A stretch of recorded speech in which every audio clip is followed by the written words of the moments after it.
El Movimiento Internacional de la Cruz Roja y de la Media Luna Roja es la organización o red humanitaria más grande en el mundo. El desarrollo del derecho internacional humanitario está estrechamente relacionado con el origen del Comité Internacional de la Cruz Roja o CICR, particularmente porque el CICR tiene por mandato promover los convenios de Ginebra y sus protocolos adicionales y ser el guardián de este cuerpo jurídico de normas humanitarias, con el propósito de prevenir y aliviar el sufrimiento humano, con lo que se contribuye al mantenimiento y la promoción de la dignidad humana y la paz en el mundo.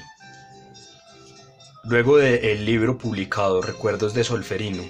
Dunant, su autor, promovió la adopción del primer convenio de Ginebra que se firmó en 1864 en Suiza. Este convenio, sobre los derechos de los combatientes heridos en campaña terrestre en los conflictos internacionales, constituye un paso histórico para el derecho internacional humanitario como una norma escrita. Este primer convenio fue promovido por el Comité Internacional de Socorro a los Militares Heridos, lo que hoy se conoce como el Comité Internacional de la Cruz Roja. Asimismo, se impulsó la creación del emblema de la Cruz Roja, cuya finalidad es identificar y proteger al personal sanitario y los cuerpos de socorro en los conflictos armados.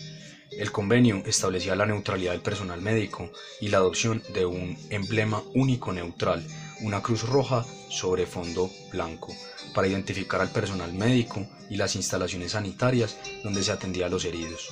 La Media Luna Roja fue adoptada en el año 1876 como segundo emblema de protección del personal sanitario de los ejércitos en campaña.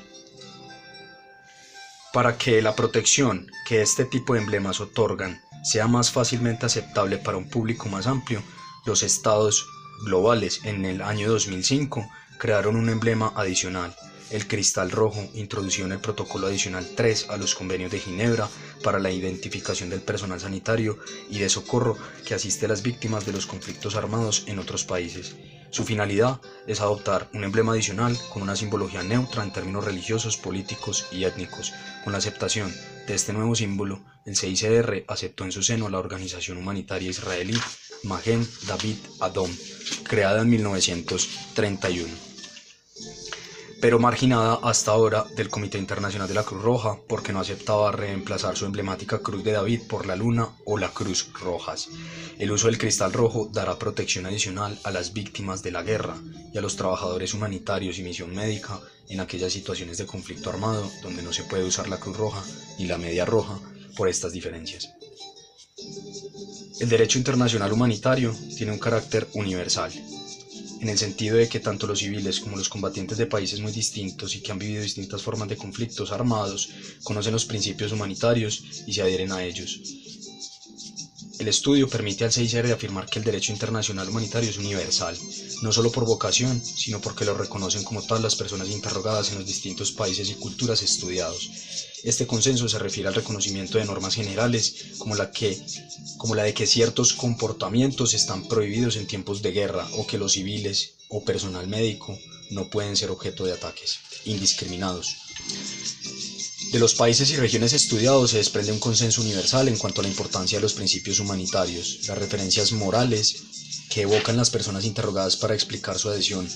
a las normas del derecho internacional humanitario están enraizadas culturalmente. Estos fundamentos culturales se estructuran principalmente según una distinción entre las comunidades que invocan principios religiosos y las que se remiten más bien a tradiciones seculares.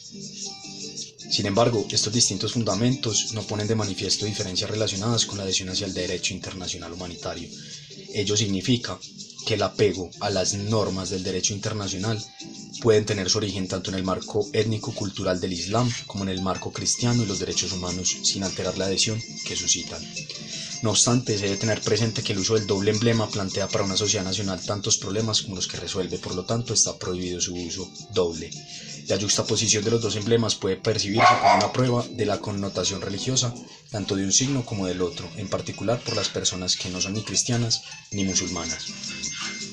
La aplicación del derecho internacional humanitario está determinada principalmente por la voluntad de las partes en el conflicto de respetarlo y cumplirlo a cabalidad, de manera preventiva, por ejemplo, la difusión del derecho internacional humanitario, de control, la legislación nacional adaptada al derecho internacional humanitario y de represión, medidas estatales locales cuando se cometen infracciones al derecho internacional humanitario.